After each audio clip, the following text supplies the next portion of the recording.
أعوذ بالله من الشیطان الرجیم بسم الله الرحمن الرحیم السلام علیکم ورحمۃ الله وبرکاتہ. فکر چې نورې سم مخاطب یم په بلې ویډیو سره ملګرو خواهش تو چې زه تقطیع جاری وساتم د هر یو بحر تقطیع به د دورانی صاحب کتابونو نه به شعر راخلو او تقطیع به کوو. ملګرو که اوله ویډیو چا نه وي لیدلی نو مخکې دا څومره ویډیوګانې د فایده نه ورکوي، ولې چې اول مونږ ویلي چې رکن درون سیلاب او سپک سیلاب خج دا اول پیژندل پکار دي، بیا هغې نه پس سړی په تقطیع پوهېږي، هغې نه مخکې په تقطیع څوک نه پوهېږي.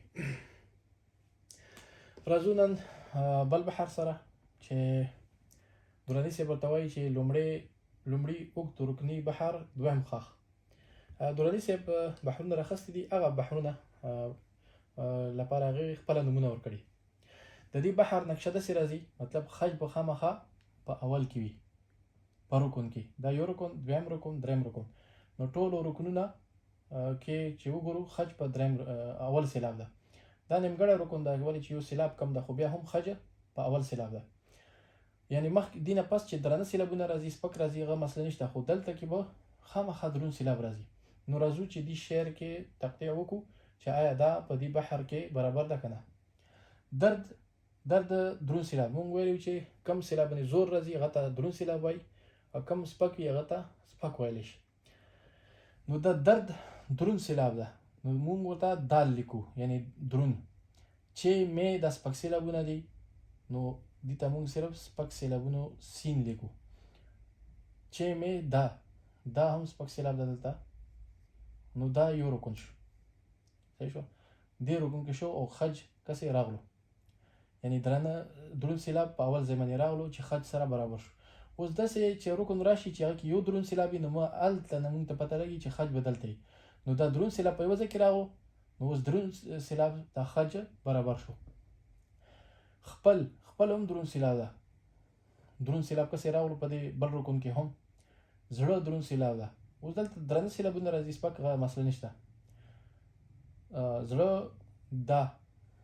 دا هم سپک سیلاب ده، دا سپک سیلاب پر سپک سیلاب پر هر. اوس دا لفظ ده، دې کې مونږ ګورو چې پر هر لفظ کې کوم درون سیلاب ده. نو اوس که مونږ اسانۍ سره ووایو، ساده ووایو پر هر، نو هر کې درون سیلاب ده، زور زیات ده، پر کې دومره نشته، نو پر سپک سیلاب ده. دا دویم رکن شو. شوما هر چې کوم ده دا درون سیلاب.